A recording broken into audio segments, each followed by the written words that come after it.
अस्सलामुअलैकुम everyone, I hope that you all will be all right. तो आज हम इंटर बायोलॉजी का स्टार्ट करने जा रहे हैं topic number 2, that is osmo regulation. Osmo regulation, जैसे कि मैंने आपको पहले भी बता चुकी हूँ कि ऑस्मो रेगुलेशन एक एस्पेक्ट है होम्योस्टेसिस का, और ये बहुत ही इंपॉर्टेंट एस्पेक्ट है क्योंकि बॉडी में जब किसी भी चीज़ की कंसंट्रेशन बढ़ती है या कम होती है तो बॉडी क्या हो जाती है, अनकंफर्टेबल हो जाती है, तो उसको मेंटेनेंस पे रहना बहुत ज़रूरी है। तो ऑस्मो रेगुलेशन हमारे पास क्या है, मेंटेनेंस है सॉल्यूट्स की और वाटर की। सॉल्यूट्स हमारे पास कौन से हो जाते हैं, हमारे पास सॉल्ट हो जाते हैं, आयंस हो जाते हैं, तो ये क्या होते हैं, हमारे पास सॉल्यूट्स होते हैं। तो जो मेंटेनेंस होती है, रेगुलेशन होती है सॉल्ट्स की, क्या सॉल्ट की या आयंस की, जिसको आप सॉल्यूट्स बोल सकते हैं, सॉल्यूट्स और वाटर की जो रेगुलेशन होती है उसको हम क्या बोलते हैं, ऑस्मो रेगुलेशन बोलते हैं।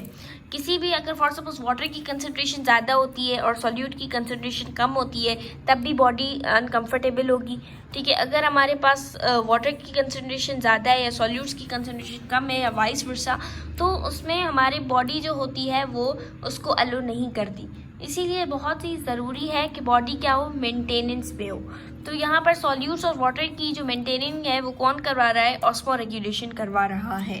अब हम बात करते हैं water relations to cell, but water relations to cell को पढ़ने से पहले आप लोगों को एक टर्मिनोलॉजी आनी चाहिए जो है ऑस्मोसिस। ऑस्मोसिस हमारे पास क्या होता है, ऑस्मोसिस हमारे पास होता है मूवमेंट होती है वाटर मॉलिक्यूल्स की हायर कंसंट्रेशन से लोअर कंसंट्रेशन तक फ्रॉम दियर प्लाज्मा मेम्ब्रेन और थ्रू दियर प्लाज्मा मेम्ब्रेन।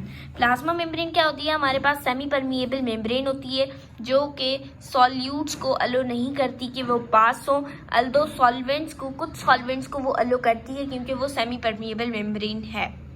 अब हम बात करते हैं ऑस्मोसिस की। ऑस्मोसिस का मैंने आपको बताया कि क्या होता है, एक स्पेशल काइंड ऑफ डिफ्यूजन होती है जहाँ पर वाटर मॉलिक्यूल्स जो होते हैं वो हायर कंसंट्रेशन से लोअर कंसंट्रेशन की तरफ जाते हैं अक्रॉस द प्लाज्मा मेम्ब्रेन, ठीक है। वाटर हम यूनिवर्सल सॉल्वेंट है या बायोलॉजिकल सॉल्वेंट है, ये आप सब लोगों को बात पता होगी, ठीक है। और ये कैरी आउट करता है बहुत सी मेटाबॉलिक एक्टिविटीज़ को कैरी आउट करता है, ठीक है। अब हम बात करते हैं क्या ऑस्मोसिस के एग्जाम्पल की।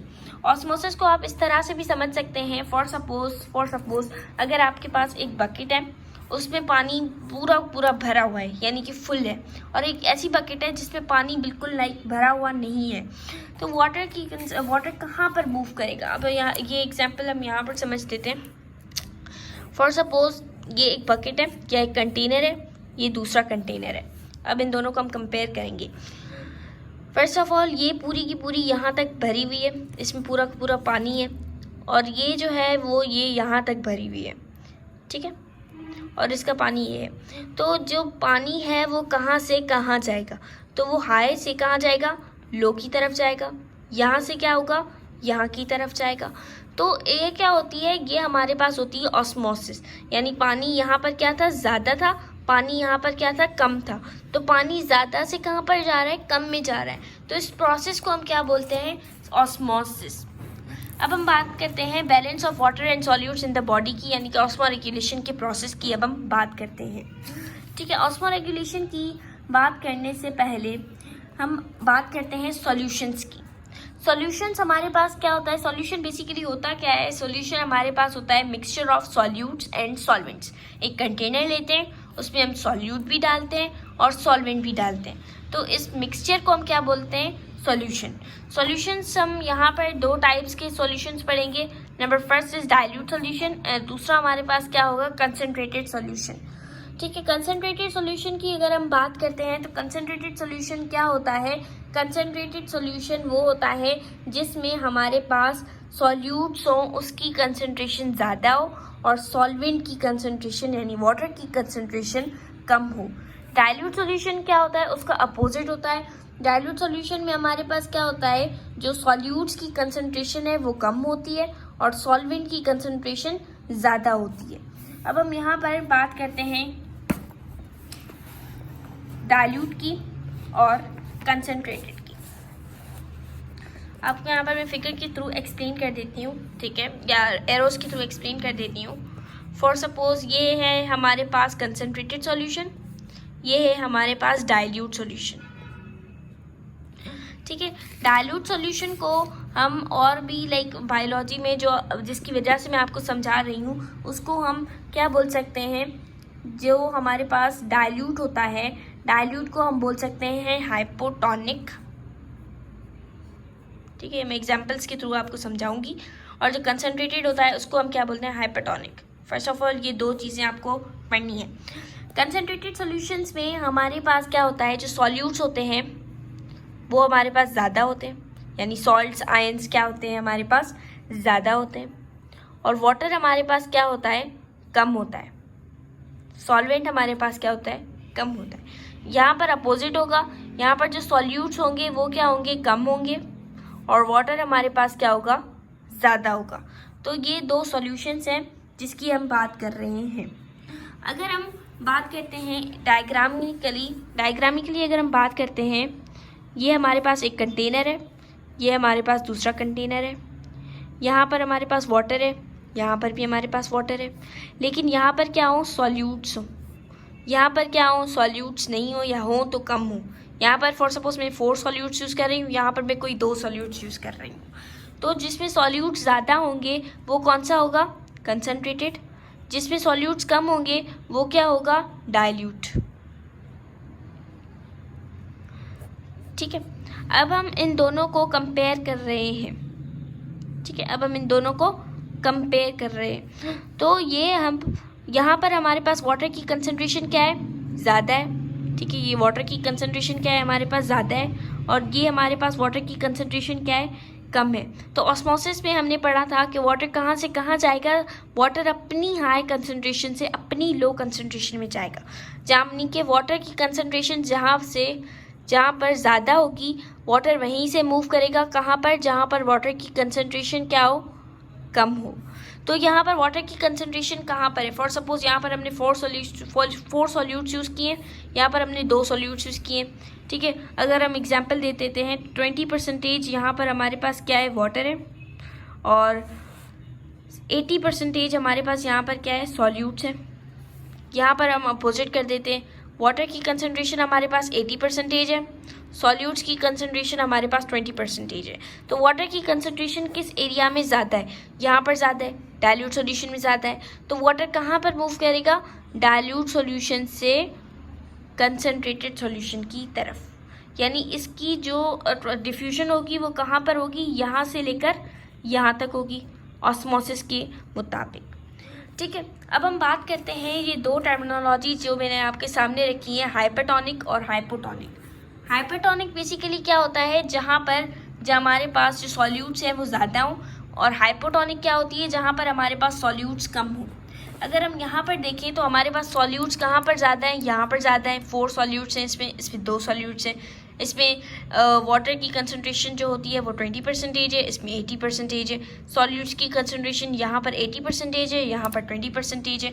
तो वाटर देखें आप कहाँ पर, सॉल्यूट्स आप देखें कहाँ पर ज़्यादा है, सॉल्यूट्स हमारे पास इस वाले में ज़्यादा है, कंसनट्रेटेड वाले में ज़्यादा है।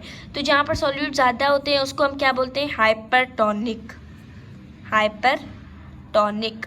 और जहाँ पर कंसंट्रेशन जो होती है सॉल्यूट्स की वो बहुत कम होती है और पानी की कंसंट्रेशन ज़्यादा होती है, तो उसको हम क्या बोलते हैं, हाइपो। पानी हमेशा हाइपोटोनिक, ओके, हाइपोटोनिक सॉल्यूशन। पानी हमेशा कहाँ पर मूव करेगा, from the region of their higher concentration to the region of their lower concentration. तो हायर कंसंट्रेशन किसके पास है, हाइपोटोनिक के पास है, और लोअर कंसंट्रेशन किसके पास है, हाइपरटोनिक के पास है। तो पानी कहाँ से कहाँ जाएगा, हाइपोटोनिक से हाइपरटोनिक की तरफ। तो ये था जो बेसिक मैं आपको समझाना चाह रही थी, जो कि आई होप सो आपको बहुत अच्छे से समझ में आ ही चुका होगा। अब हम यहाँ पर देखते हैं, यहाँ पर तो हमारे पास ये नहीं है, ठीक है। आगे है हमारे पास हाइपरटोनिक, हाइपोटोनिक और आइसोटोनिक का कॉन्सेप्ट, और ये डायग्राम से जो मैं आपको लेटर ऑन समझाऊंगी। अब हम बात करते हैं अपने किसकी, वाटर पोटेंशियल की। ठीक है, वाटर पोटेंशियल की हम बात करते हैं, ऑस्मोटिक पोटेंशियल की, ऑस्मोटिक प्रेशर की बात करेंगे, और सॉल्यूट पोटेंशियल की बात करते हैं। तो फर्स्ट ऑफ ऑल यहाँ पर हमारे पास पोटेंशियल हम किसको बोलते हैं, एनर्जी को बोलते हैं। वाटर पोटेंशियल हम किसको बोलेंगे, वाटर की एनर्जी को हम क्या बोलेंगे, वाटर पोटेंशियल। ठीक है, वाटर पोटेंशियल हम बोलते हैं। जहाँ पर हमारे पास सॉल्यूट्स जो हैं वो क्या हो, ज़्यादा होंगे, वाटर पोटेंशियल कम होगा। जहाँ पर सॉल्यूट्स कम होंगे, वाटर पोटेंशियल ज़्यादा होगा। यानी वाटर पोटेंशियल और सॉल्यूट्स का क्या है, इन्वर्स रिलेशनशिप है। वाटर और सॉल्यूट्स का इन्वर्स रिलेशन है। सॉल्यूट क्या करते हैं, वाटर पोटेंशियल को कम कर देते हैं। वाटर पोटेंशियल क्या होता है, यानी कि इनके पास ज़्यादा पानी होगा तो ये क्या करेंगे, अपने पानी को लूज़ करेंगे। Ability to lose the water is called as water potential. इसको हम क्या बोलते हैं, वाटर पोटेंशियल बोलते हैं। अगर हम बात करते हैं डायग्रामिकली, ठीक है, ये है हमारे पास डायग्राम की अगर हम बात करते हैं, फॉर सपोज ये हमारे पास एक कंटेनर है, ये भी हमारे पास एक कंटेनर है, ठीक है। वाटर में यहाँ पर हम वाटर भर देते हैं, यहाँ पर भी वाटर है। यहाँ पर हमारे पास सॉल्यूट्स जो होते हैं वो 3 है, यहाँ पर जगह सॉल्यूट्स है। तो ये क्या करते हैं, ये वाटर को, सॉल्यूट्स क्या करते हैं, वाटर को इजीली फ्लो नहीं होने देते। वाटर यहाँ पर H2O के साथ यहाँ पर बॉन्ड बनाएगा, ये H2O के साथ यहाँ पर बॉन्ड बनाएगा, ये सॉल्यूट अलग H2O के साथ बॉन्ड बनाएगा, ये सॉल्यूशन अलग H2O के साथ बॉन्ड बनाएगा, ये अलग बनाएगा, ये अलग बनाएगा, ये अलग बनाएगा। तो यानी कि ये क्या करते हैं, सॉल्यूट्स अपने वाटर के साथ बॉन्ड बना देते हैं। तो बॉन्ड जब बन जाता है, यानी कि सॉल्ट है, for suppose salt and ion है, वो वाटर के साथ बॉन्ड बना देते हैं, तो वाटर को वहाँ से जाने नहीं देते। और अगर यहाँ पर हम बात करते हैं तो ये सॉल्यूट अपनी बनाएगा, ये अपनी बनाएगा, ये अपनी बनाएगा, तो बाकी क्या होता है, वाटर फ्री होता है, फ्री होता है वहाँ पर। तो ये क्या, फ्रीली वाटर मूविंग मॉलिक्यूल्स होते हैं। और ये यहाँ पर हमारे पास क्या होते हैं, फ्रीली वाटर मॉलिक्यूल्स नहीं होते। तो जो फ्रीली वाटर मॉलिक्यूल्स होते हैं वो इजी टू फ्लो होते हैं, ठीक है, वो यानी कि आराम से यहाँ से जा सकते हैं, ठीक है। तो अब हम बात करते हैं वाटर पोटेंशियल की। वाटर पोटेंशियल की मैंने आपको अच्छे तरीके से समझा दिया है। वाटर पोटेंशियल क्या होता है, एक बार आप इसको रीड करते हैं और फिर आगे बढ़ते हैं। Thermodynamically speaking, the water potential of energy is the region of their higher concentration is greater than its potential energy in the region of their lower concentration. The potential energy of water molecule can be termed as water potential. Generally, it is defined as the capacity of living system to lose the water material in case of plants, or osmotic pressure in case of animals, which show relative amount of water and solutes in the cell. हाँ, अब हम बात करते हैं osmotic pressure की और water potential की। फिर मैं नेक्स्ट वीडियो में इंशाल्लाह आपको सॉल्यूट पोटेंशियल और तीनों सॉल्यूशंस का बात बताऊंगी। फर्स्ट ऑफ ऑल, यहाँ पर सॉल्यूट पोटेंशियल हमारे पास प्लांट सेल है, ठीक है, ये हमारे पास प्लांट सेल है। फॉर सपोज प्लांट सेल की बात करते हैं, यहाँ पर हमारे पास एक वैक्यूल होता है, पानी आता जाएगा, पानी आता जाएगा, पानी आता जाएगा, ये क्या करते हैं, स्टोर कर देते हैं और फिर टर्जिट बन जाते हैं। लेकिन हमारे पास एनिमल में वैक्यूल नहीं होता। तो यहाँ पर वैक्यूल नहीं होता तो ये क्या बच जाते हैं, जब पानी आता जाएगा आता जाएगा आता जाएगा तो ये एक कंडीशन होगी जहाँ पर सेल क्या हो जाता है, ब्रस्ट हो जाता है। तो यहाँ पर जो प्रेशर हमारे पास यूज़ होगा इन केस ऑफ एनिमल्स वो क्या होगा, ऑस्मोटिक होगा, और हमारे पास जो होगा वाटर पोटेंशियल होगा इन केस ऑफ प्लांट्स। इसको डिटेल में मैं एलेबोरेट करूँगी अपनी नेक्स्ट वीडियो में। तब तक के लिए thank you so much for watching my video. If you like, please hit the like button, share it with friends and subscribe to my YouTube channel. इंशाल्लाह मैं नेक्स्ट वीडियो अभी बनाऊंगी और उसमें मैं आपको ये इस कॉन्सेप्ट्स को क्लियर कर देती हूँ। Thank you so much.